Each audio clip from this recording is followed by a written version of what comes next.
দেখো number system, আমরা একটা নাম্বার সিস্টেমের উপর জিস বা ওয়ান শট দেওয়ার চেষ্টা করব। দেখো নাম্বার সিস্টেম যেটা, যখন আমরা নাম্বার লাইন দেখেছিলাম 5, 6 বা 7-এ, একটা লাইন এইভাবে দেখানো হয়েছিল, সেই লাইনের উপর একটা জিরো টানা হয়েছিল, জিরো, এবং তার এই দিকে যেগুলো যাচ্ছিলো এদিকটা সবাই আমরা কী ধরছিলাম, প্লাস ধরছিলাম বা পজিটিভ ধরছিলাম। এখান থেকে শুরু হবে 0, 1, 2, 3, এভাবে তুমি যতদূর খুশি যেতে পারো, তাই তো। আর এদিক দিয়ে কী হচ্ছিলো, মানে জিরোর থেকে কম যেগুলো, যেমন -1, -2, এভাবে, তাই তো। কতদূর যেতে পারো তুমি, যতদূর খুশি যেতে পারো। এইটাই ছিল আমাদের নাম্বার লাইন। এবার এই যে নাম্বার লাইন, এই নাম্বার লাইনের সমস্ত নাম্বারগুলোকে কি আমরা চিনি, বা এই নাম্বার লাইনের সমস্ত নাম্বারগুলোকে কী বলে? দেখো এই যে নাম্বার লাইন আছে, তার এদিকেও তুমি গিয়ে শেষ করতে পারবে না, আবার এদিকেও হাঁটতে হাঁটতে যদি তুমি চলে যাও 1, 2, 3, 4 করে ধরে যদি চলে যাও, তাহলে এখানেও তুমি শেষ করতে পারবে না, এদিকেও তুমি শেষ করতে পারবে। এবার নাম্বারটা এলো কীভাবে? দেখো প্রথম আমাদের এই যে ন্যাচারাল নাম্বার সিস্টেম, মানে 1, 2, 3, 4, এগুলো দেখো প্রথম এসেছিলো। এবার কীভাবে এসেছিলো এগুলো দেখো, আমরা যখন খুব প্রিমিটিভ ছিলাম, মানুষ যখন খুব প্রিমিটিভ ছিল, তখন যদি তারা শিকার করতো বা যদি তারা পশুপালন করতো, তাদেরকে তো বোনার একটা ব্যবস্থা রাখতে হতো, যে আমার কাছে 5টা ছাগল আছে বা 10টা আমি পশু পুষেছি, আমি বনে চড়াতে নিয়ে গেছি, এবার কিছু হয়তো বাঘে খেয়ে নিয়েছে, কিছু হয়তো হারিয়ে গেছে, তাহলে আমাকে এত খোঁজ করতে হবে। এবার আমি জানবো কী করে যে আমার কতগুলো ছিল আর কতগুলো আছে, তাই না? সেই জন্যে তখন তারা কী করতো, পাথর নিয়ে যেত, যে আমার কাছে 30টা ছাগল আছে, মানে 30টা আমি পাথর নিয়ে যাবো। এবার যখন ছাগলগুলো বাড়ি আসতো লাস্টে, তখন কী করতো, সে একটা করে গুনতো আর একটা করে পাথর সে ফেলে দিত। এটাকে বলে গোডম্যান অ্যান্ড স্টোন থিওরি, যেটা আমাদের যদি ম্যাপিং পড়ো বড়ো ক্লাস, হাই ক্লাসে ম্যাপিং অনুযায়ী এটা বাজেট ম্যাপিং আন্ডারে পড়ে, যে একটা করে তারা ছাগল নিয়ে আসতো, একটা করে ছাগল ঢুকতো আর সে একটা করে পাথর ফেলতো। এবার ছাগল আর পাথর যদি সমান হয়ে যেত বা শেষ হয়ে যেত একসাথে, তাহলে জানতো যে আমার ঠিক আছে। এবার যদি দেখতো যে না এখনও পাথর অবশিষ্ট আছে আর ছাগল আসেনি, তখন সে কী করতো না, আবার খোঁজ শুরু করে দিত। এইভাবে পাথর দিয়ে কাউন্টিং শুরু হয়েছিল। তারপরে তারা আঙুলের মাধ্যমে 1, 2, 3 এইভাবে বোঝাতো যে আমি 1টা বা 2টো বা 3টে পশু শিকার করেছি, বা 4টে বা 5টা। এবার দেখো এই আঙুল যখন আমি দেখাবো, 10টা আঙুলের পর আমার আঙুল শেষ হয়ে যায়, তাই তো, আঙুল আর আমি দেখাতে পাইনি। এবার যখন আমি লিখতাম, যখন দেয়াল আগেকার দিনে সাধারণত ওই পাথরের উপর লেখা হতো, তখন তারা কী করতো, 1টা বা 2টো বোঝানোর জন্য এইভাবে দাগ কাটার সিস্টেম অনেক সময় চালু হয়েছিল। এটা দেখবে মেনলি রোমান হরফ আমাদের বেশিরভাগ পাওয়া যায়, ইঙ্গিত পাওয়া যায় রোমান হরফ থেকে, তাই না। এই যে 1, 2 এইভাবে দাগ কেটে বোঝানো হতো যে আমার কাছে 3টে আছে বা 4টে আছে বা 3টে জিনিস আছে। এবার যখন এই সংখ্যাটা বেশি হয়ে যেত, আমার কাছে মনে করো 10,000টা ঘোড়া আছে, বা আমি দেখো কোনো দেশের রাজা, এবার আমার কাছে 10,000টা ঘোড়া আছে বা 10,000টা সৈন্য আছে আমার কাছে। এবার আমি এই 10,000টা বোঝাবো কী করে? আমি তো এখন না হয় লিখে দিচ্ছি টুক করে 10,000, এটা আমরা বুঝতে পারছি যে 10,000। তাহলে এটা আমরা আগেকার দিনে যেটা এই যে দাগ টেনে বা আঙুল দিয়ে তো আমাদের বোঝানোর ক্ষমতা ছিল না, তো সেই জন্য আমাদের এই যে নাম্বার সিস্টেম এটা তৈরি হয়েছিল। আমাদের এই যে নাম্বার সিস্টেম মেনলি অ্যাজিউম করা হয় যে অ্যাঙ্গেল থেকে তৈরি হয়েছিল। এইভাবে দেখো 1 মানে কি একটা অ্যাঙ্গেল, 2 মানে কি 2 মানে দুটো অ্যাঙ্গেল, 3 মানে কি এইভাবে 3 মানে কি 3টে অ্যাঙ্গেল, এইভাবে সাধারণত ধরা হয়। আবার অনেক জায়গায় অনেক রকমের থাকে, ঠিক আছে। এটা একরকম ধরা যেতে পারে যে অ্যাঙ্গেল অনুযায়ী এই 1, 2, 3 এসেছিল, বুঝলেন। এইটা 1, 5 কী থাকে, 5টা অ্যাঙ্গেল থাকে। দেখো তোমরা হিসাব করবে, 5টা অ্যাঙ্গেলই থাকবে, 1, 2, 3, 4, 4, আর একটা ধরা যেতে পারে 5, এইভাবে টাইপের বলা হতো। 8 যেমন যদি আমরা করি, দেখবে 8টা তুমি মোটামুটি 8টা মতো আমাদের অ্যাঙ্গেল পাওয়া যাবে। যদি তোমরা হিসাব করো, এখানে দেখবে 1, 2, 3, 4, 5, 6, 7, 8 এভাবে। এবার আমরা যে সিস্টেমের উপর কাজ করি ওটাকে বলা হয় ডেসিমাল সিস্টেম। এখানে দেখো 0, 1, 2 থেকে শুরু করে 9 পর্যন্ত এই 10টা সংখ্যায় আমাদের 10টা ডিজিট আমাদের বর্তমান। আমরা যা কিছু নাম্বার লিখি, দেখো এই 10টাকে ইউজ করে লিখি, যত বড়ই সংখ্যা হোক, এই 10টার বাইরে কিন্তু যাবে না। তুমি যদি বলো 10 কাটি লিখবো, আমি এইভাবে লিখে যেতেই পারি, তাই না, আরও সময় দিতে পারি, যত খুশি তুমি যত বলবে, আমি কিন্তু এই 10টা নাম্বার থেকেই কিন্তু আমি লিখে দিতে পারবো। এটাকে বলা হয় আমাদের ডেসিমাল সিস্টেম, মানে এখানে 10টা নাম্বার আছে। এবার আর একটা আমরা পয়েন্ট ব্যবহার করে থাকি, পয়েন্ট ব্যবহার করে আমরা কী করি না, ডেসিমাল বা দশমিক সংখ্যা যেগুলো, সেগুলোকে আমরা বুঝিয়ে থাকি। যেমন আমরা লিখি 5.5। এই যে 0.5 এটা কখন এলো, যখন আমরা গোটা বোঝাতে পারছি না। যখন আমরা দেখো যে আমার কাছে একটা ফল আছে, মনে করো সেই ফলটা আমার কাছে গোটা আছে, মানে আমি একটা, এবার আমাকে যদি আধখানা কেউ দেয়, তখন আমি কী বলবো? যখন আরও যদি কেটে দেয়, তখন আমাদের কী হয়, পার্ট হয়ে যায়, তাই তো, একে এখন পার্ট হয়ে যায়। সেইগুলো বোঝানোর জন্য কী হয়, আমাদের ফ্র্যাকশন এবং ডেসিমাল এই দুটো চলে আসে। এবার শুধুমাত্র দেখো এবার আমরা যা কিছু লিখছি সব কিছু কিন্তু এই 1 থেকে 10, 1 থেকে 9, এই 0 থেকে 9 এই সংখ্যাগুলোকে ব্যবহার করি। এর বাইরে কিন্তু কোনো সংখ্যা আমরা ইউজ করছি না। এটা খুব ইন্টারেস্টিং ব্যাপার। দেখো আমরা এই ছোটো থেকে ক খ তখন থেকে শিখেছি, তবে থেকে বড় বয়স পর্যন্ত যতদিন আমরা কাউন্টিং করব, দেখো এই কটা নাম্বারের বাইরে কিন্তু আমরা যাবো না। 0 থেকে 9 এই কটা নাম্বারের বাইরে কিন্তু আমরা যেতে পারবো না, কারণ এই কটা নাম্বারই আমার এই 9টা নাম্বারই দেখো গোটা পৃথিবীর রিয়েল নাম্বার আমাদের এখানে ঢুকে যাবে। এবার দেখো আমরা নাম্বার সিস্টেম যে কথা বলছিলাম, যে নাম্বার লাইন, দেখো এই যে নাম্বার লাইন, এই নাম্বার লাইন অনুযায়ী দেখো প্রথমে আমাদের যে ন্যাচারাল নাম্বার, দেখো যে এখান থেকে 1 2 3 এভাবে আমরা গুনতে শুরু করেছিলাম, তাই তো, এইভাবে আমরা গুনতে শুরু করেছিলাম। 0 আগে তখন আবিষ্কার, 0 আগে তখন আবিষ্কার হয়নি। আমরা 1 2 3 4 করে এভাবে লিখতে শুরু করেছিলাম। 0 তখন আগে অবশ্য হয়েছিল আমাদের যে ইন্ডিয়ান ম্যাথামেটিশিয়ান আর্যভট্ট কী করেছিল না, 0টা সাধারণত ডট দিয়ে বা ইকুয়েশন অনুযায়ী বুঝিয়েছিল। এই 0টা আবিষ্কার হওয়ার পর ম্যাথামেটিক্স অনেক অনেক সহজ হয়ে গেছিলো, এবং এই যে 1 2 3 4 এই লেখাটা ইন্টারন্যাশনালি অ্যাকসেপ্ট যখন হয়ে গেল, তখন আমাদের নাম্বার নিয়ে সমস্যাটা প্রায় মিটে গেছিলো। সবাই যে এটা লেখা থাকলো মানে কি সেটা বুঝে যেত যে 11, বা এটা লেখা থাকলো মানে কি 12। এখন যেটা আমাদের নাম্বার নিয়ে কোনো রকম কোনো অসুবিধা হয়নি, কিন্তু আগে এই নাম্বার নিয়ে প্রচুর পরিমাণে সমস্যা ছিল, প্রচুর পরিমাণে সমস্যা ছিল। কেউ গিট দিয়ে বেঁধে রাখতো, কেউ দড়িতে গিট দিয়ে বেঁধে মনে রাখতো, কেউ দেওয়ালে খোঁচায় মেরে বা দাগ টেনে বুঝে মনে রাখতো, এইভাবে। এবার এত কিছু একটা ভাস্ট একটা বিশাল একটা ব্যাপার, যখন তোমরা আরও হায়ার স্টাডিজে যাবে তখন এই বিষয়গুলো নিয়ে তোমাদেরকে রিসার্চ করতে হতে পারে। দেখো আমরা সাধারণত এই নাম্বার লাইনটা সম্পর্কে আমরা জানবো, যে নাম্বার লাইনে কোন কোন নাম্বার আছে, এই নাম্বার লাইনের সমস্ত নাম্বারগুলোকে কি আমরা জানি, সেই সম্পর্কে আমরা আলোচনা করবো।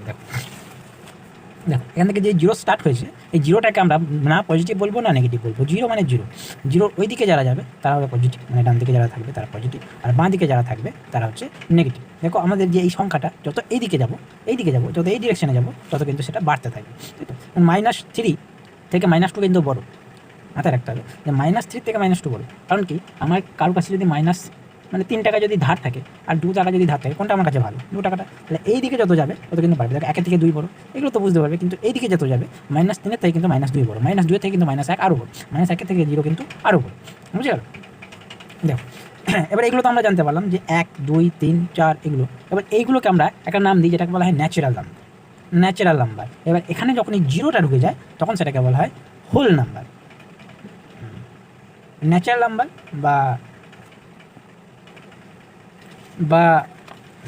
স্বাভাবিক সংখ্যা, হোল নাম্বার বা অখণ্ড সংখ্যা। হোল নাম্বার আর ন্যাচারাল নাম্বারের মধ্যে পার্থক্য কি না, হোল নাম্বারে জাস্ট 0টা ঢুকে দেয়, ন্যাচারাল নাম্বারে সেই 0টা কিন্তু আমরা পাই না।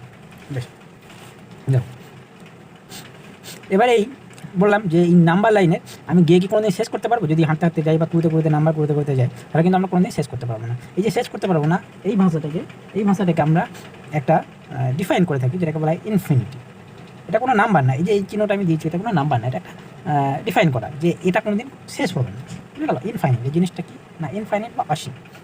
দেখো আমরা যদি এই প্রশ্নটা করি, যদি আমরা if you start from 0 and go walking along the number line in the positive direction as far as your eyes can see, what you will see, যতদূর তোমার চোখ দেখতে পাচ্ছে ততদূর তুমি যদি তাকিয়ে যাও বা চলে যাও, তাহলে তুমি কী দেখতে পারবে?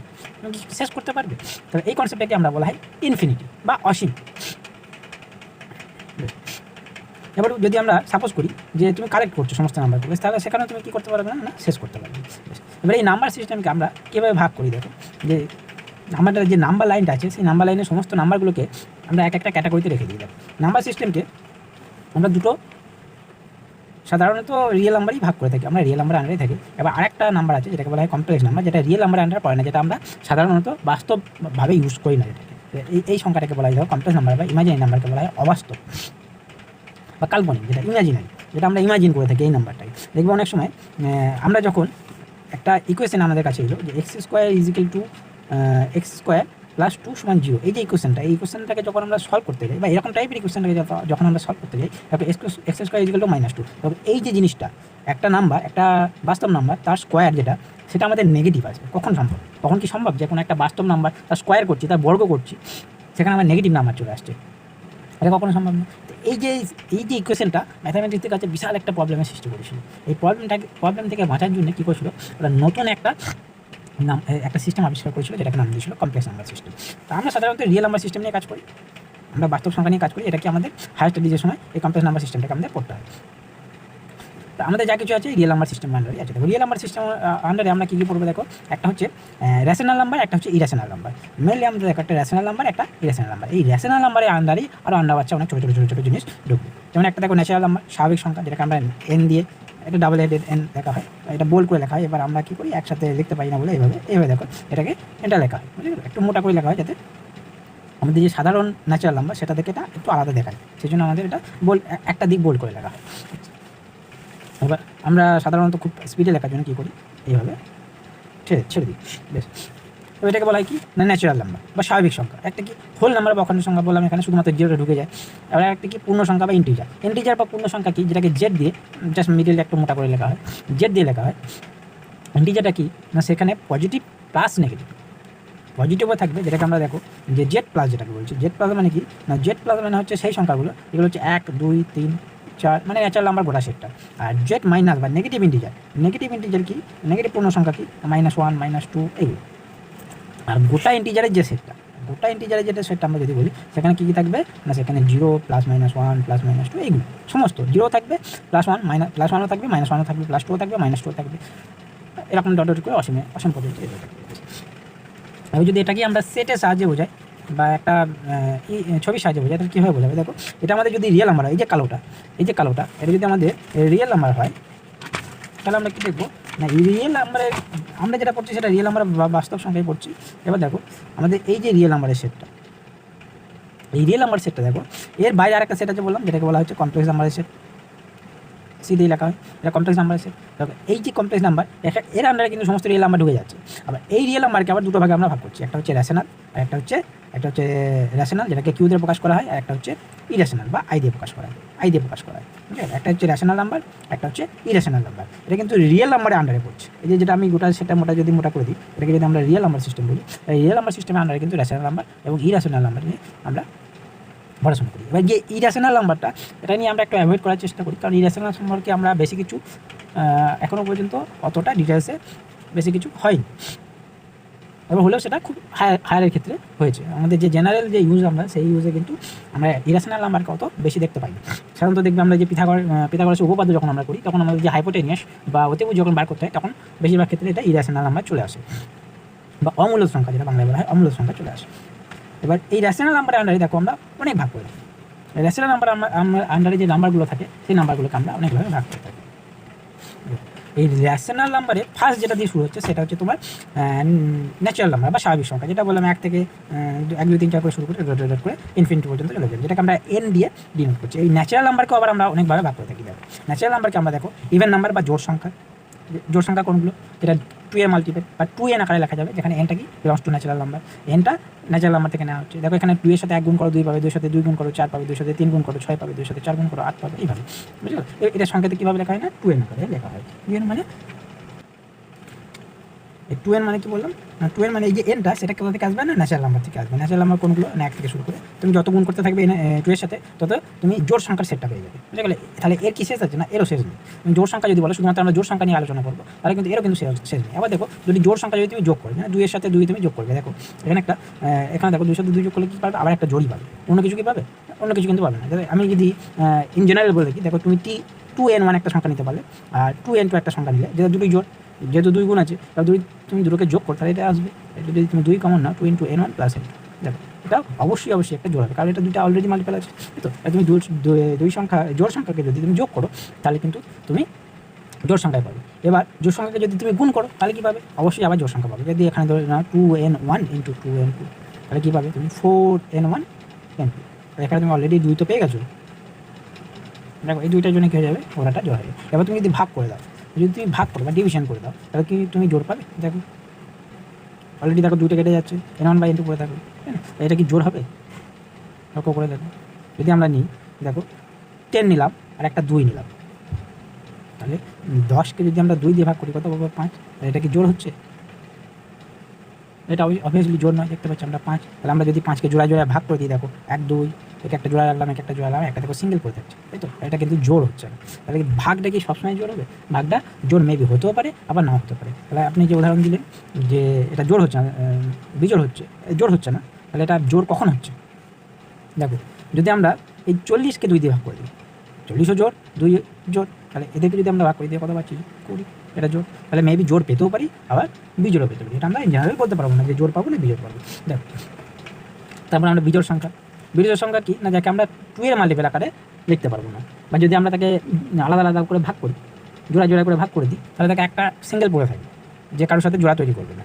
তাদেরকে আমরা কী বলি অড নাম্বার বা বিজোড় সংখ্যা। এটাকে লেখা হয় কীভাবে না, এন সংকেত মানে ইন ডেফিনেশন লেখা হয় না 2n+1 আকারে। 2n+1 যেখানে এনটা কোথায় থাকবে না, এনটা ন্যাচারাল নাম্বার থেকে নেবে। দেখো এনের মান 1 বসাও, এখানে কত পাবে 3, এনের মান 2 বসাও, 2 2 4 1 5, এনের মান 3 বসাও, 3 2 6 1 7, এভাবে তুমি যতদূর খুশি যেতে পারো অসীম পর্যন্ত।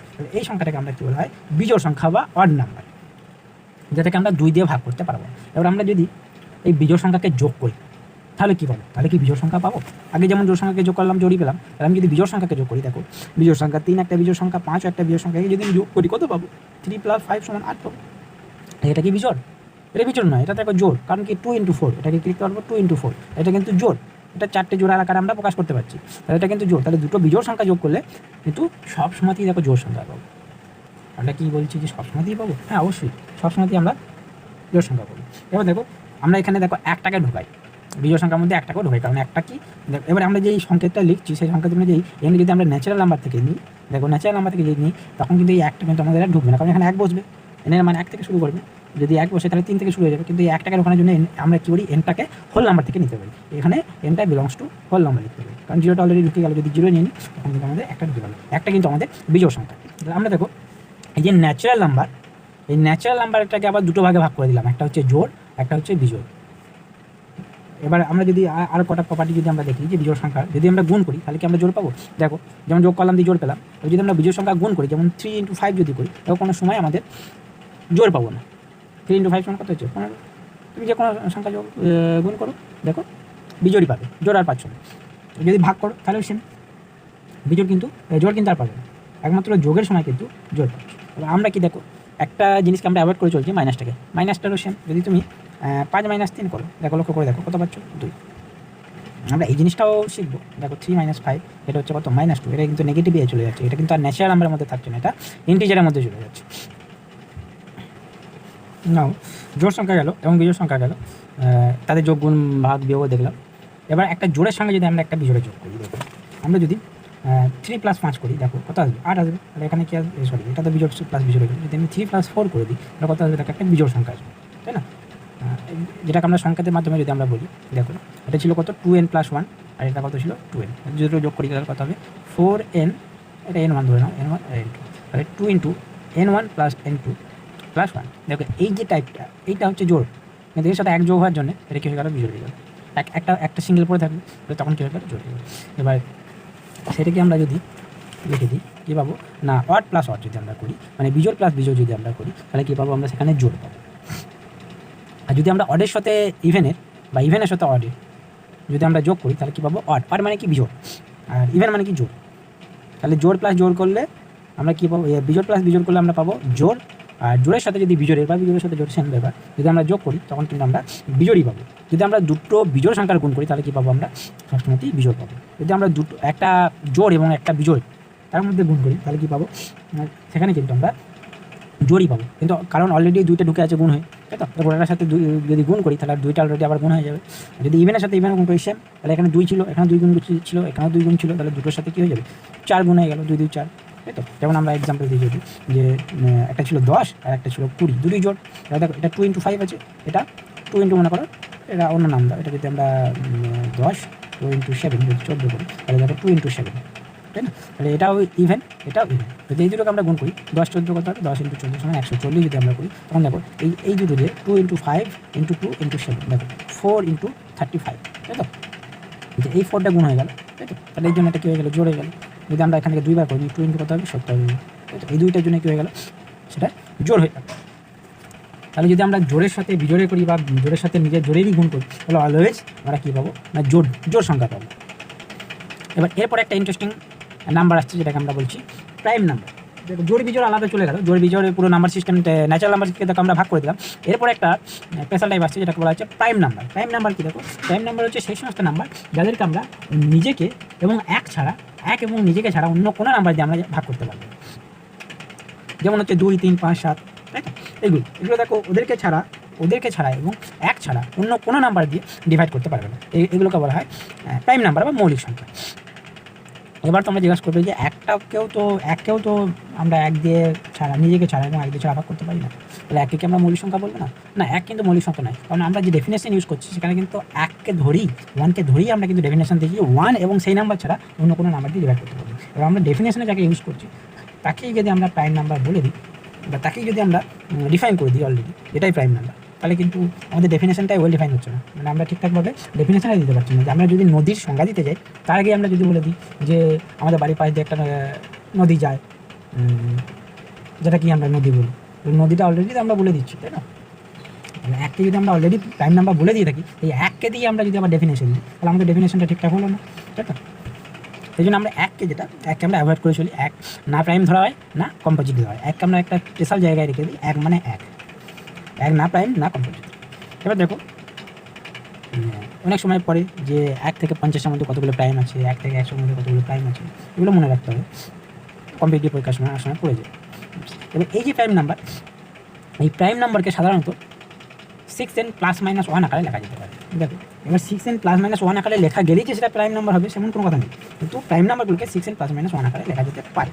বেশ, দেখো যেমন আমরা যদি আমরা 5 লিখি, দেখো 5কে আমরা লিখতে পারবো 6 × 1 - 1, তাই তো? 7কে যদি আমরা লিখি 7কে আমরা লিখতে পারবো 6 × 1 + 1, তাই তো? এবার তোমরা জিজ্ঞাসা করবে যে 2, 3 এগুলো তো প্রাইম নাম্বার, তাহলে এগুলোকে আমরা লিখতে পারছি না। না, সব আমরা, এটা কোনো ডেফিনেশন নয় যে 6n ± 1 আকারে লেখা যেতেই হবে এমন কোনো ডেফিনেশন নেই। সাধারণত আমরা কি দেখতে পাই না, প্রাইম নাম্বারগুলোকে 6n ± 1 আকারে লেখা যায়। আর এটাও ঠিক যে 6n ± 1 আকারে লেখা গেলেই যে সেটা প্রাইম নাম্বার হতে হবে তারও কোনো কথা নেই, বুঝতে গেল? দেখো এখানে একটা নোট, ছোটো করে নোট দেওয়া আছে না, এই যে 2টা সেটাকে আমরা ইভেন প্রাইম বলে থাকি। দেখো 2 জোড় সংখ্যা আমরা দেখলাম আগে, যে 2 জোড় সংখ্যা, এই জন্য এটাকে আমরা কী বলে থাকি, 2 হচ্ছে একটা ইভেন প্রাইম এবং 2 অনলি ইভেন প্রাইম, আর কোনো ইভেন প্রাইম বা আর কোনো জোড় প্রাইম সংখ্যা নেই। আমরা বললাম একটা নট প্রাইম, একটা কিন্তু প্রাইম নয়। এই প্রাইমের পর আমরা প্রাইমের উল্টোকে যেটাকে বলে থাকি, যেটাকে বলি কম্পোজিট। প্রাইম মানে মৌলিক সংখ্যা এবং কম্পোজিট নাম্বার মানে হচ্ছে যৌগিক সংখ্যা।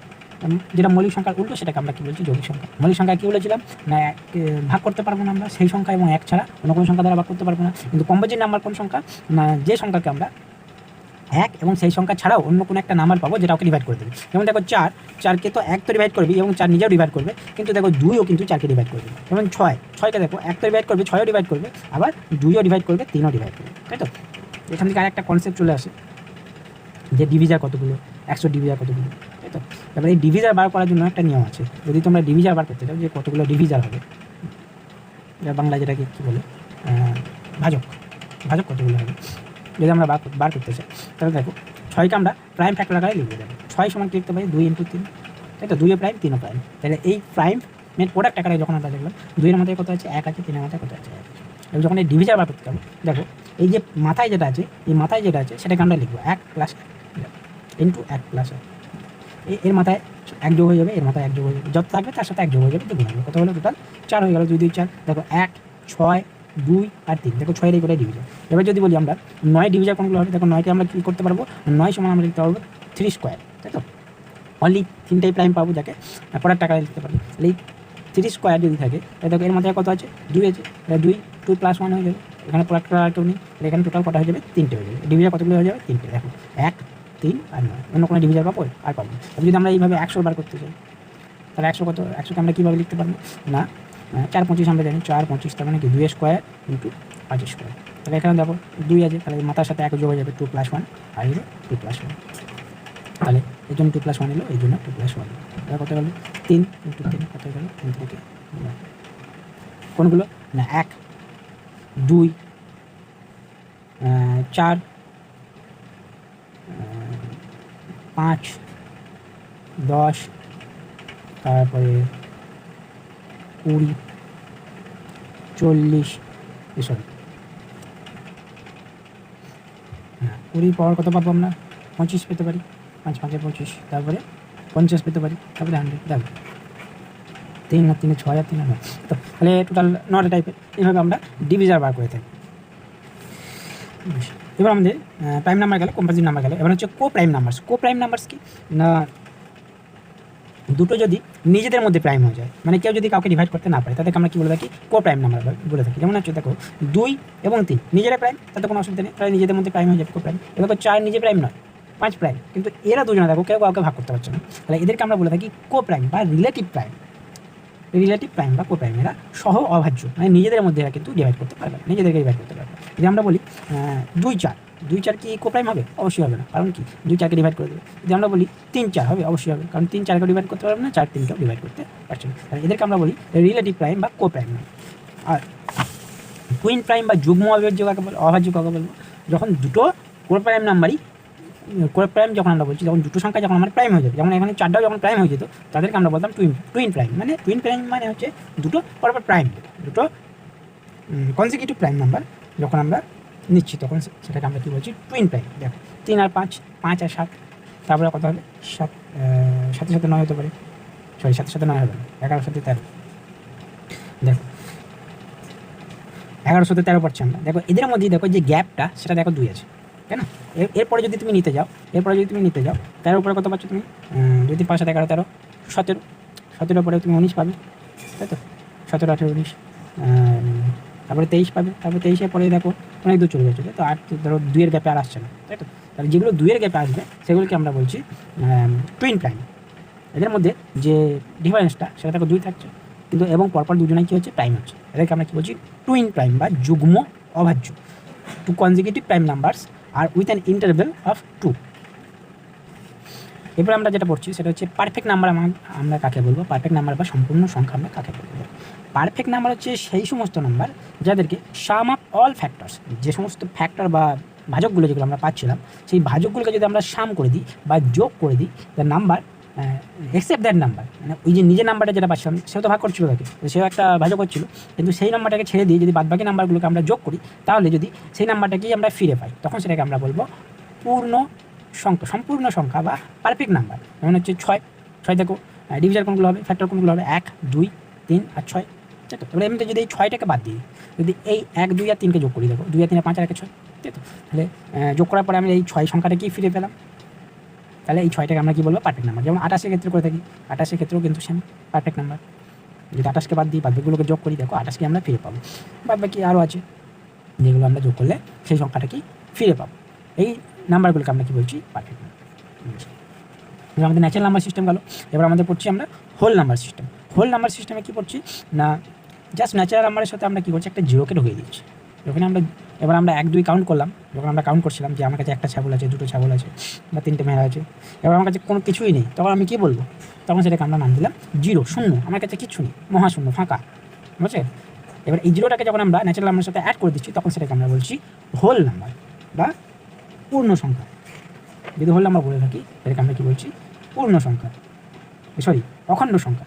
হোল নাম্বার পূর্ণ সংখ্যা না, হোল নাম্বারকে বলে থাকি আমরা অখণ্ড সংখ্যা, আর ইন্টিজারকে আমরা বলে থাকি পূর্ণ সংখ্যা। বেশ, এবার দেখো এই যে জিরোটাকে আমরা অ্যাডিটিভ আইডেন্টিটি আমাদের ভাষায় বলা থাকি। অ্যাডিটিভ আইডেন্টিটি মানে কি? এর সাথে দেখো কারোর সাথে যদি আমরা জিরো অ্যাড করি, তাহলে কিন্তু সেই সংখ্যাটাকেই ফিরে পাবো। অন্য কোনো সংখ্যা কিন্তু আমরা যে কোনো সংখ্যার সাথে যদি আমরা জিরো যোগ করি, যেমন 5-এর সাথে যদি আমরা জিরো যোগ করি, তাহলে কিন্তু 5ই ফিরে পাবো, তাই তো? আর এই 1টাকে আমরা বলি মাল্টিপ্লিকেটিভ আইডেন্টিটি। মাল্টিপ্লিকেটিভ আইডেন্টিটি মানে কি? সেম, ওর সাথে যদি কারোর সাথে যদি 1কে গুণ করি, তাহলে সেই সংখ্যাটাই আমরা ফিরে পাবো। যেমন 5-এর সাথে যদি আমরা 5 বা 7, যে কোনো সংখ্যা যদি আমি 5-এর সাথে যদি 1 গুণ করি, কত পাবো? 5ই পাবো। যে কোনো সংখ্যা তুমি যদি গুণ করো, x ইন্টু সামথিং 1 করো, তাহলে x ফিরে পাবো। যে কোনো সংখ্যার সাথে যদি 1 গুণ করি, তাহলে সেই সংখ্যাটাই ফিরে পাবো। একে বলা হয় কি? মাল্টিপ্লিকেশন করার জন্য পাচ্ছি বলে একে বলা হচ্ছে আমাদের মাল্টিপ্লিকেটিভ আইডেন্টিটি। আর এটা যোগ করার জন্য পাচ্ছিলাম বলে এটা বলা ছিল অ্যাডিটিভ আইডেন্টিটি। তারপরে আমাদের কি আসছে না? ইন্টিজারকে আমরা বললাম পূর্ণ সংখ্যা। এটা দুটো ভাগে ভাগ করছে। একটা হচ্ছে জেড প্লাস, যেটা হচ্ছে পজিটিভ ইন্টিজার বা ধনাত্মক পূর্ণ সংখ্যা, আর একটা জেড মাইনাস বা নেগেটিভ ইন্টিজার বা ঋণাত্মক পূর্ণ সংখ্যা, যেগুলো -1 থেকে শুরু হচ্ছে। এবারে জিরো এবং ধনাত্মক পূর্ণ সংখ্যা এবং ঋণাত্মক পূর্ণ সংখ্যা, এগুলোকে নিয়ে আমরা কী বলবো? কোন সেটটা তৈরি করছি না? ইন্টিজার সেট বা পূর্ণ সংখ্যা। এখানে একটা নোট করার বিষয়, zero is neither positive not negative. It divides the number into positive and negative. জিরোকে আমরা সাইন দিতে পারি না, জিরোর কোনো সাইন নেই। Zero means zero. জিরোর বললাম ওই দিকেগুলোকে আমরা বলি পজিটিভ, আর এদিকেগুলোকে আমরা কী বলি? নেগেটিভ। এবার যদি আমরা একটা টার্ম ইউজ করি যে নন নেগেটিভ ইন্টিজার, এবার যখন আমরা দেখো আমরা পজিটিভ ইন্টিজার বললাম মানে এখানে 1 থেকে শুরু হলো 1 2 3, কিন্তু আমরা যদি বলি নন নেগেটিভ ইন্টিজার, নন নেগেটিভ যখনই আমরা বলবো দেখো এখানে কিন্তু জিরোটা ঢুকে যাবে, কারণ জিরো তো নেগেটিভ নয়, জিরো ঢুকে যাবে প্লাস 1 2 3 এইগুলো সবই ঢুকে যাবে। এদিকে আমরা কী বলি নন নেগেটিভ ইন্টিজার, যেটাই হচ্ছে আমাদের whole number. Non negative integer আর পজিটিভ ইন্টিজার কিন্তু এক নয়। নন নেগেটিভ ইন্টিজার মানে সেখানে জিরো ঢুকে থাকবে, আর পজিটিভ ইন্টিজার মানে সেখানে কিন্তু জিরো থাকবে না। তাহলে এখনও পর্যন্ত যেটা আমরা ভাগ করলাম দেখো, যে ফার্স্ট আমরা যদি রাখি সেট হিসাবে, এটাকে আমরা পাচ্ছি কি না ইন্টিজারের সেট জেড, তার আন্ডারে আমরা কী পেলাম না তার আন্ডারে পেলাম একটা হোল নাম্বার ডাব্লিউ, তার আন্ডারে আমরা কী পেলাম না ইন্টিজার একই একটা শুধু জিরো অ্যাড আছে, এটাকে বললাম আমরা ন্যাচারাল নাম্বার। এই ন্যাচারাল নাম্বারকে আমরা দুটো ভাগে ভাগ করলাম, একটা হচ্ছে জোড় আর একটা হচ্ছে বিজোড়, তাই তো। আবার ন্যাচারাল নাম্বারকে আরেকটা ভাগ করলাম কিসে না একটা প্রাইম আর একটা কম্পোজিট। এখানে আমরা একটাকে আমরা ইউজ করতে পারলাম না, একটাকে না প্রাইম না কম্পোজিট। আবার এটাকে আরেকটা ভাগে ভাগ করলাম কি রিলেটিভ প্রাইম, নিজেদের সাথেই অবিভাজ্য একটা সংগঠন তৈরি করছে, কেউ কাউকে ভাগ করছে না, তারপর আমরা কি বললাম রিলেটিভ প্রাইম। আবার একটা বললাম টুইন প্রাইম, যেমন আমরা যমজ বলে থাকি। টুইন প্রাইম মানে জাস্ট দুইয়ের ডিফারেন্স আমরা যদি প্রাইম পেয়ে যাই তখন সেটাকে আমরা কি বলছি টুইন প্রাইম। এরপর দেখো এরপর আমরা আসছি রেশনাল নাম্বার বা মূলদ সংখ্যা কি জিনিস। দেখো নাম্বার লাইনে যদি আমরা ফিরে যাই, নাম্বার লাইনে 0 এবং 1, এই যে 0 আর 1 পেলাম, এর মাঝে কি কোনো নাম্বার নেই? আমাদের প্রশ্নটা এটাই আসছে যে 0 এবং 1, আমি বললাম আমার কাছে একটাও লেবু নেই বা একটাও ফল নেই, তার মানে আমার কাছে 0টা ফল আছে। আমি বললাম আমার কাছে একটা ফল আছে। এবার এদের মাঝে আমি যদি বলি না আমাকে কেটে আধখানা দিয়েছে, আমি বললাম না আমাকে আরও ভাই ছিল 4টা 5টা 6টা 7টা 8টা, সবাইকে কেটে কেটে ভাগ করে দিয়েছে, তখন আমি কী বলবো? তখন তো আমার এই 0 আর 1-এর মধ্যে পড়বে না, 0 পড়ছে না 1-এ পড়ছে, তখন আমরা সেটাকে ভাগ করছি রেশনাল নাম্বার হিসেবে। রেশনাল নাম্বারের ফর্ম কি না রেশনাল নাম্বারের ফর্ম হচ্ছে P/Q আকার, যেখানে পিটা বিলংস টু কোথায় থাকবে না ইন্টিজারে থাকবে এবং কিউটাও বিলংস টু ইন্টিজারে থাকবে। কিন্তু কিউতে যেহেতু আমরা ডিভাইড করছি, কিউকে আমরা কোনো সময় 0 রাখতে পারবো না, কিউ আমাদের অলওয়েজ নট ইকুয়াল টু 0 থাকে। ম্যাথামেটিকের এটাই একটা পেশার বিষয় যে 0 দিয়ে আমরা কাউকে কিন্তু ভাগ করতে পারি না, কারণ 0 দিয়ে ভাগ করলে কি হবে সেটা আমরা জানি না, সেজন্য আমরা 0কে সবসময় তলায় 0কে আমরা কোনো সময় ম্যাথামেটিক্সে রাখি না। রেশনাল নাম্বারের ডেফিনেশন এটা, যেখানে আমরা P/Q আকারে লিখবো, কিউ যেখানে নট ইকুয়াল টু 0 হবে এবং PQR কি হয়ে যাবে না PQR হয়ে যাবে ইন্টিজার। এবার আমরা আগে যেগুলো পড়ে এলাম যে ন্যাচারাল নাম্বার হোক বা ইন্টিজার হোক, সেগুলো সব কিন্তু এই রেশনাল নাম্বারের আন্ডারই পড়ে যাবে। এবার কীভাবে পড়বে যদি বলো তোমরা যে কীভাবে পড়বে, দেখো যদি আমরা ন্যাচারাল ইন্টিজারের ক্ষেত্রে 2 বলি, তাহলে 2কে কি আমরা লিখতে পারবো না 2/1। দেখো এটা P/Q আকারে লেখা যাচ্ছে, এটা P, এটা Q, just Q not equal to 0 হচ্ছে, তাহলে এটা কি P/Q আকারে লেখা যাচ্ছে 2কে, এটা 2 কি রেশনাল নাম্বারে ঢুকে গেল। এবার একই রকমভাবে 1 2 3 4 5 6 7 8 9 বাদ বাকি সবগুলি কী হয়ে যাবে, সমস্ত ইন্টিজারই কী হয়ে যাবে না রেশনাল নাম্বারের মধ্যে ঢুকে যাবে। এবার সেম একই রকমভাবে -1কেও সেই একই রকম, -2কেও -2/1 আকারে লিখলাম, একই রকমভাবে ঢুকে যাবে, সব কিছুই রেশনাল নাম্বারের মধ্যে ঢুকে যাবে। তাহলে রেশনাল নাম্বার একটা বড় সেট হয়ে গেল, তার আন্ডারে কী করলো না তার আন্ডারে দেখো এই যা কিছু আমরা পড়লাম তার আন্ডারে কিন্তু ঢুকে গেল। তাহলে এভরি ন্যাচারাল নাম্বার এই যে রেশনাল নাম্বার, এভরি ইন্টিজার এই যে রেশনাল নাম্বার। এবার আমরা বলছি যে ইকুইভ্যালেন্ট রেশনাল নাম্বার কি না, ইকুইভ্যালেন্ট রেশনাল নাম্বার দেখো 4/6 লেখা আর 2/3 লেখা, একই তো ব্যাপার। যদি আমরা কেটে দিই 3 কেটে যাবে, তাহলে এইটা আর এটাকে আমরা কী বলি ইকুইভ্যালেন্ট, মানে এরা কি সমতুল্য, বুঝা গেল। আমি 4/6 লেখা যদি আমরা বলি যে 6 ভাগের মধ্যে আমি 4 ভাগ পেয়েছি, 6টা ভাগ করেছি তার মধ্যে আমি 4 ভাগ পেয়েছি, বা 3টে ভাগ করেছি তার মধ্যে আমি 2 ভাগ পেয়েছি, একই ব্যাপার। তাহলে এই জন্য এটাকে কী বলা হয় না ইকুইভ্যালেন্ট রেশনাল নাম্বার। এরপর আমরা একটা জিনিস নিয়ে আসি যেটাকে আমরা বলি ডেসিমেল বা দশমিক সংখ্যা। ডেসিমেল কি না জাস্ট আমরা 10 দিয়ে ভাগ করলে আমরা যেটা পাই সেটাকে আমরা বলছি ডেসিমেল। এটা কত পাবো আমরা 0.1। এবার এই ফ্র্যাকশন আর ডেসিমেল দেখো, এই যে 0 থেকে 1 পর্যন্ত আমরা গুনছিলাম, তার মাঝে যে কতগুলো সংখ্যা আছে সেটা আমরা কীভাবে বোঝাবো, বা কতগুলো সংখ্যা আছে কি আমরা কি গুনতে পারবো, সেটাই আমাদের প্রশ্নের বিষয় চলে আসে। তখন এটাকে আমরা দেখো বলি না এখানে কিন্তু আমরা 0 থেকে 1-এর মধ্যে কতগুলো সংখ্যা আছে আমরা গুনতে পারবো না। কারণ দেখো আমরা 0-র পরে আমরা 0.1 লিখতে পারি, তার আগে যদি আমরা লিখি 0.01 লিখতে পারি, তার আগে যদি আমরা লিখি 0.001 লিখতে পারি, এরকম অসীম পর্যন্ত লিখতে পারি। তাহলে এই 0 আর 0.1-এর মধ্যে আমি কতগুলো সংখ্যা আছে বলতে পারবো না, অসীম নাম্বার অফ সংখ্যা আছে। সেই জন্য এই যে রেশনাল নাম্বার এটাকেও আমরা ভাগ করি। দেখো একটা পার্টি গেল আমাদের রেশনাল নাম্বার, একটা পার্টি গেল আমরা পূর্ণ সংখ্যা বা ইন্টিজার যেটা আমরা পড়ে এলাম অলরেডি, আর একটা পার্টি গেল আমাদের ফ্র্যাকশন বা ভগ্নাংশ। ফ্র্যাকশন বা ভগ্নাংশে দেখো আমরা একটা পেলাম হচ্ছে নর্মাল ফ্র্যাকশন, যেটা 2/3, 3/4 এই জায়গাটা লিখলাম। এখানেও আবার দুটো বারে ভাগ করলাম, একটা হচ্ছে প্রকৃত ভগ্নাংশ, একটা হচ্ছে অপ্রকৃত ভগ্নাংশ। যেটা দেখো 2/3 এটা লেস দেন 1, যদি তোমরা করো এটা কত পাবে 0.666 সামথিং এরকম পাবে। এটা কি লেস দেন 1 হয়ে যাচ্ছে, একের থেকে কম হয়েছে, এটাকে বলা হচ্ছে আমরা প্রকৃত ভগ্নাংশ। আর অপ্রকৃত ভগ্নাংশ দেখো যদি আমরা 3/2 করি, এটা দেখো আমরা পূর্ণ ভাঙতে পারবো না, 1/2, ঠিক আছে, এই টাইপে লিখতে পারবো। যখন আমরা এই পূর্ণ ভাঙতে পারছি তখন সেটাকে আমরা কী বলছি না অপ্রকৃত ভগ্নাংশ। একটা বাদ দিলাম যেটা হচ্ছে দশমিক বা ডেসিমাল ফ্র্যাকশন, এটাকে আমরা কী বললাম, আবার এটাকে দুটো ভাগে ভাগ করছি, একটা হচ্ছে ফাইনাইট আর একটা হচ্ছে ইনফাইনাইট। এই দশমিক যেটা, এই দশমিকের যে লাস্ট পার্টগুলো সেটা কি ফাইনাইট আসছে না একটা টার্ম যাওয়ার পর কি আমাদের শেষ হয়ে যাচ্ছে না অসীম পর্যন্ত যাচ্ছে। দেখ আমরা এই যে 2/3 যদি আমরা ভাগ করি, দশমিক দিয়ে রিপ্রেজেন্ট করি, দশমিক দিয়ে যদি আমরা রিপ্রেজেন্ট করতে যাই ওদের কোনো শেষ নেই, যত তুমি ভাগ করতে থাকবে তত ভাগ করেই যাবে এর কোনো শেষ নেই। এই ধরনের ডেসিমাল ফ্র্যাকশনকে আমরা কী বলি না ইনফাইনাইট ডেসিমাল ফ্র্যাকশন, এর কোনো শেষ নেই, অসীম। এবার এই অসীমের মধ্যেও আবার দুটো ভাগ করতে পারে, একটা হচ্ছে রেকারিং, একটা হচ্ছে নন রেকারিং। এগুলো কেন বলছি, কারণ এইগুলো দিয়ে আমরা রেশনাল আর ইনরেশনাল আলাদা করি। রেকারিং মানে কি আবৃত, মানে একটা টাইম যাওয়ার পর সে বারবার রিপিট করবে, মানে পৌনঃপুনিক সিস্টেম যেটা আমরা ইউজ করেছিলাম, যে বারবার রিপিট করলে আমরা একটা লাস্ট মাথায় পৌনঃপুনিক দিয়ে দিয়েছিলাম, মানে কি বারবার এটা রিপিট করছে। আর একটা হচ্ছে নন রিকারিং, মানে কোনো মতেই সে আবৃত হবে না। যদি যেমন আমরা পাই বলে থাকি, পাইকে কিন্তু কোনো মতেই তুমি আবৃত করতে পারবে না, তুমি ওকে যতই লিখতে থাকবো কিন্তু ততই বাড়তে যাবে, বুঝে গেল। এবার পাই আর 22-7 কিন্তু এক জিনিস নয়। 22-7টা কিন্তু রেশনাল নাম্বার, কিন্তু পাইটা কিন্তু ইরেশনাল নাম্বার।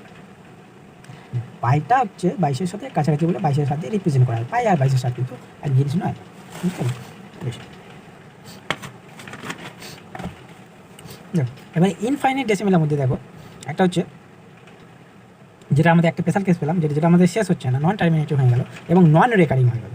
যদি আমাদের নন টার্মিনেটিং হয়ে যায় এবং শেষ না হয়, অনাবৃত মানে বারবার যদি আবৃত না হয়, তখন সেই সংখ্যাটাকে আমরা ভরে দিচ্ছি কার মধ্যে না ইরেশনাল নাম্বারের মধ্যে। আর যদি সেটা শেষ হয়ে যায় বা রিপিট হতে থাকে, যেমন 2/3 আমরা বললাম, 2/3 যদি আমরা 2/3 লিখি, 2/3 এটা কিন্তু বারবার কিন্তু রিপিট করবে 0.66666 করে, এটাকে আমরা কী লিখতে পারবো 0.6 তার কোনো করি, তাই তো সমান লিখতে পারবো, বা 0. নিয়ে রাখলে 0.67 লিখতে পারি, এটা আসন্ন মান আকারে লিখতে পারি। তাহলে এটাকে আমরা কী বলছি না রিপিটেটিং, এটা রিপিট করছে বারবার। যদি রিপিট করে যায়, সেটা অসীম হলেও যদি রিপিট করে যায়, তখন সেটাকে আমরা বলবো রেশনাল নাম্বার। তাহলে ডেসিমাল রিপ্রেজেন্টেশন যদি আমরা করি, একটা হচ্ছে নন টার্মিনেটিং বাট রিপিটিং যদি হয়ে যায়, তখন সেটা রেশনাল নাম্বারের মধ্যে ঢুকে যাবে। আর যদি টার্মিনেটিং হয়ে যায়, যদি শেষ হয়ে যায়, একটা টাইম পর যদি আর ভাগ মিলে যায়, তখন তো সেটা অলরেডি রেশনাল নাম্বারের মধ্যে ঢুকে যাচ্ছে। কিন্তু যদি নন টার্মিনেটিং হয়, যদি শেষ না হয় বাট যদি রিপিটিং হতে থাকে, বারবার একই সংখ্যা ফিরে আসতে থাকে, তখন সেটা কী হয়ে যাবে রেশনাল নাম্বার হয়ে যাবে। স্পেশাল কেস কখন আসবে, যদি সেটা শেষ না হয়, শেষ তো হবেই না, মাস্ট ক্রাইটেরিয়া যে শেষ হবে না, সেটা ভাগ কোনো দিন মিলবে না, হতেই থাকবে, বাট সেটা কোনো নাম্বার আর ফিরে আসবে না। দেখো 3-5-2 3-2 1 আবার বারবার উল্টো পাল্টা আসতেই থাকবে। 3-5-2 এলো, তারপর আবার 3-5-2 এলো, এরকম কেস কোনো দিন আসবে না। যদি না আসে, তখন সেটাকে আমরা কী বলবো ইরেশনাল নাম্বার।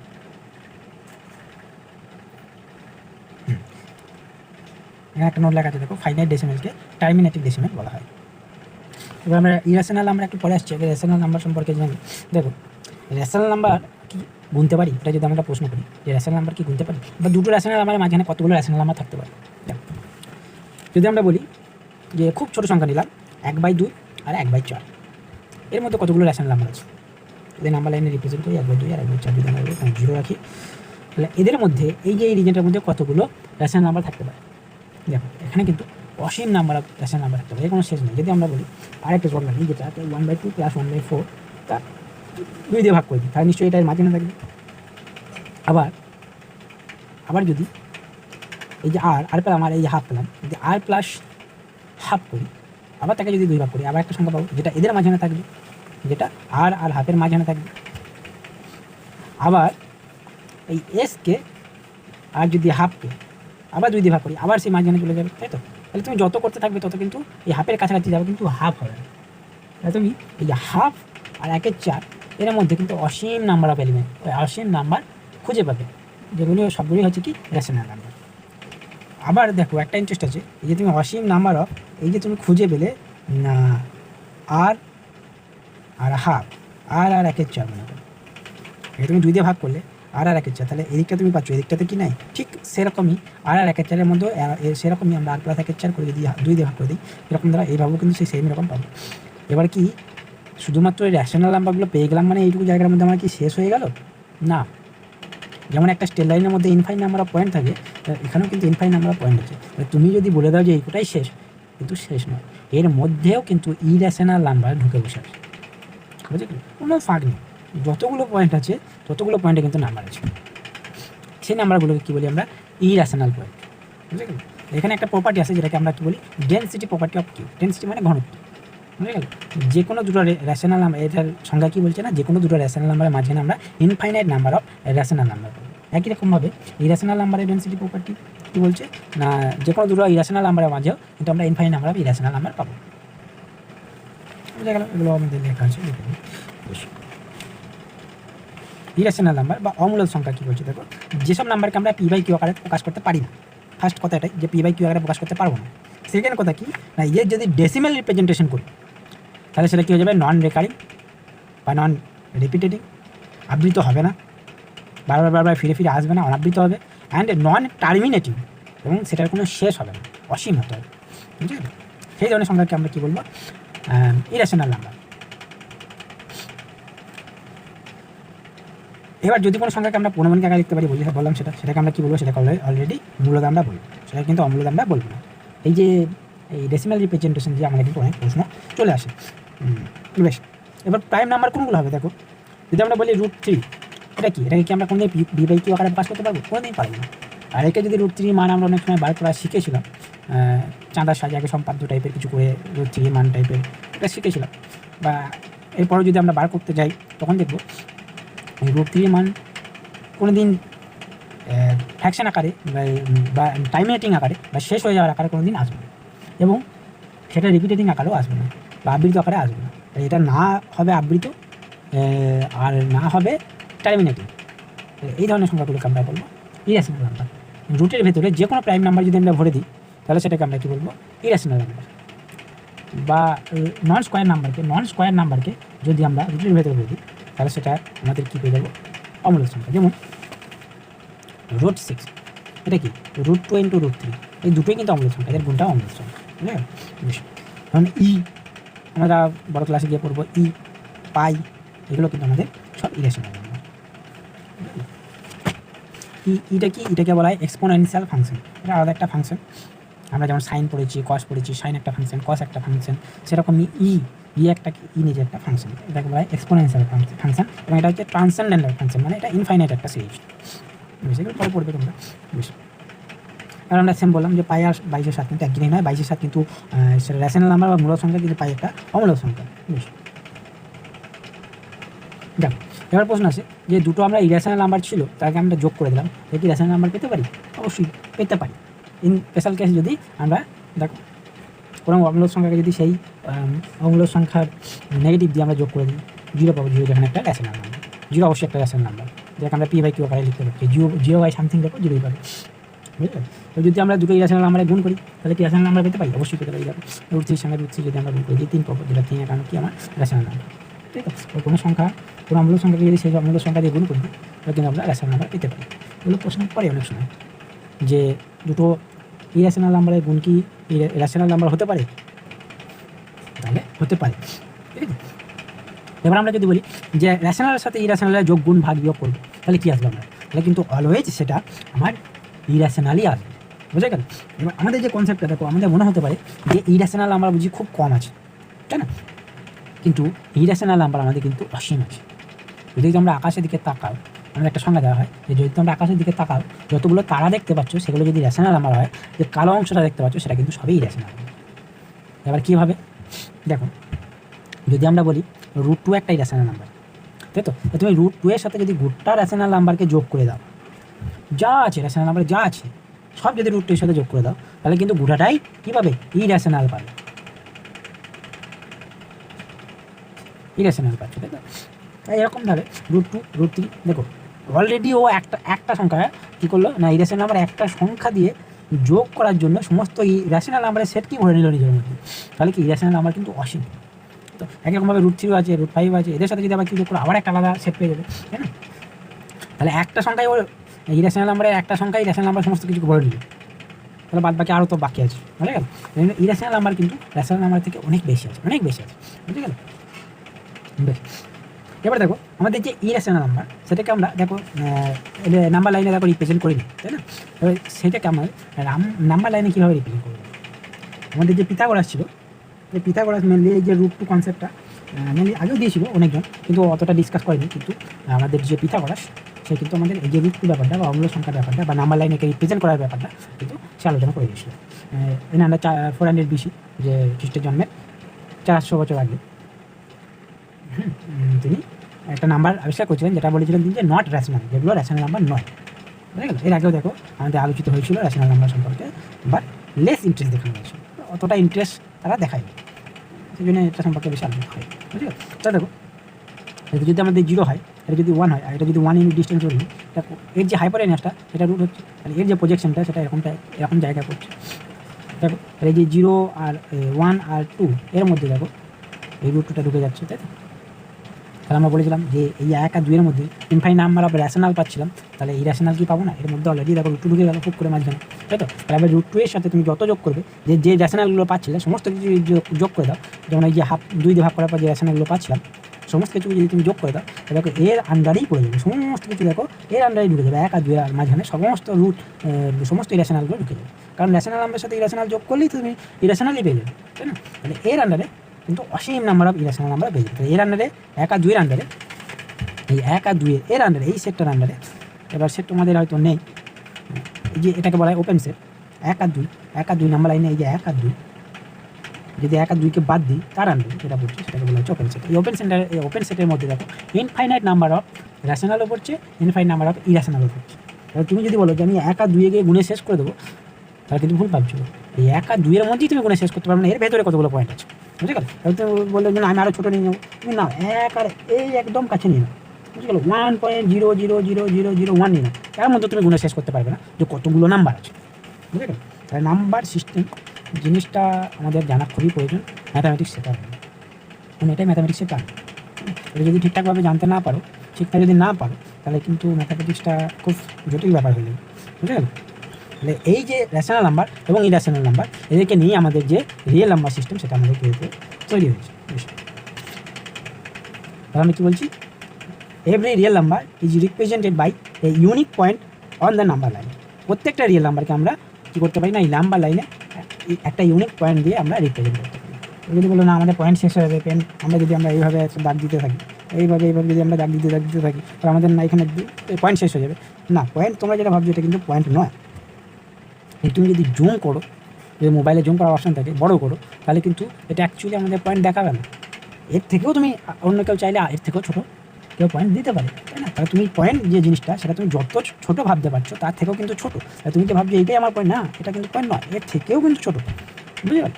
তাহলে এই যে স্ট্রেট লাইন, এইটুকুর মধ্যে একটা স্ট্রেট লাইনের মনে করো একটা অংশ নিলাম যদি, তাহলে এইটুকুর মধ্যে কতগুলো পয়েন্ট থাকে? আমার অসীম নাম্বার অফ পয়েন্ট। অসীম নাম্বার পয়েন্ট থাকলে বা ইনফাইনাইট নাম্বার অফ পয়েন্ট থাকলে, ইনফাইনাইট নাম্বার অফ পয়েন্ট থাকলে ইনফাইনাইট নাম্বার অফ রিয়েল নাম্বারকে কী করবে? সে রিপ্রেজেন্ট করবে। সেই জন্য বলেছে যে every real number is represented by a unique point on the number line. তো also every point on the number line represents a unique real number. একই রকমভাবে প্রত্যেকটা পয়েন্ট কী করবে না, একটা ইউনিক রিয়েল নাম্বারকে রিপ্রেজেন্ট করবে।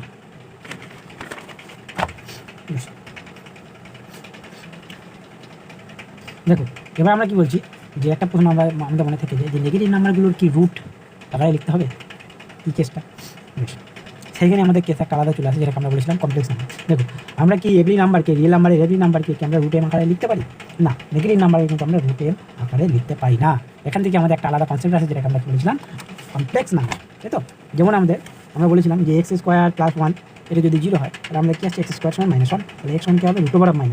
এই কনসেপ্টটা আমরা দেখো রিয়েল নাম্বার আমরা পাই না, তাই না? যে রিয়েল নাম্বারে কোনো সংখ্যার বর্গ করছি যেটা থেকে আমরা নেগেটিভ পাবো, ঋণাত্মক পাবো, এটা পাই না।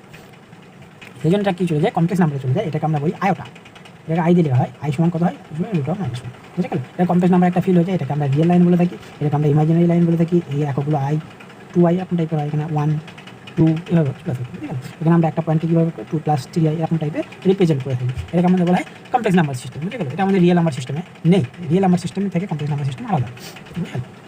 তবে সমস্ত রিয়েল নাম্বারে কিন্তু কমপ্লেক্স নাম্বারে ঢুকে দেবে। যদি আমরা তার ইমাজিনারি পার্টটাকে 0 করে দিই, যে এই পার্টটাকে যেটা এই পার্টটাকে যদি আমরা 0 করে দিই, তাহলে সেটা অলরেডি কমপ্লেক্স নাম্বারে ঢুকে যায়। মানে এটা 0 রাখলাম, তাহলে এই গোটা রিয়েল লাইনটাই আমাদের ঢুকে গেল কমপ্লেক্স নাম্বারের মধ্যে। বেশ, তাহলে আমাদের ওভারঅল কনসেপ্ট আমাদের কী হলো না, ফার্স্ট আমরা কী পেলাম? ফার্স্ট আমরা পেলাম দেখো কমপ্লেক্স নাম্বার, কমপ্লেক্স নাম্বার। তার আন্ডারে কী পেলাম না, তার আন্ডারে পেলাম আমাদের রিয়েল নাম্বার। তার আন্ডারে কী পেলাম না, তার আন্ডারে আমরা দুটো ভাগ করলাম, একটা হচ্ছে ইরেশনাল নাম্বার, একটা পেলাম আমাদের রেশনাল নাম্বার। এই রেশনাল নাম্বারে আমরা কী ভাগ করলাম? একটা পেলাম কি ইন্টিজার, একটা ফ্র্যাকশন পেলাম, একটা ডেসিমাল রিপ্রেজেন্টেশন পেলাম, ওগুলোকে একটা পার্ট বাদ দিলাম, একটা কী পেলাম ইন্টিজার, তাই তো। এবারে এই ইন্টিজারের মধ্যে আরও কী ভাগ করলাম? ন্যাচারাল নাম্বার পেলাম, হ্যাঁ, হোল নাম্বার পেলাম, নেগেটিভ ইন্টিজার পেলাম, তাই তো। আবার এই ন্যাচারাল নাম্বারকে আবার কীভাবে ভাগ করলাম? জোড় পেলাম, বিজোড় পেলাম, তাই তো। আবার একটা ভাগে ভাগ করলাম, প্রাইম পেলাম আর কম্পোজিট পেলাম, তাই তো। এ হলো আমাদের মোটামুটি একটা overall concept on number system. এরপর আমাদের আরেকটা সিস্টেম থাকে, এটা হচ্ছে পৌনঃপুনিক সিস্টেম। এটা আমরা নেক্সট ক্লাসে আলোচনা করব। ওকে, টিল দেন।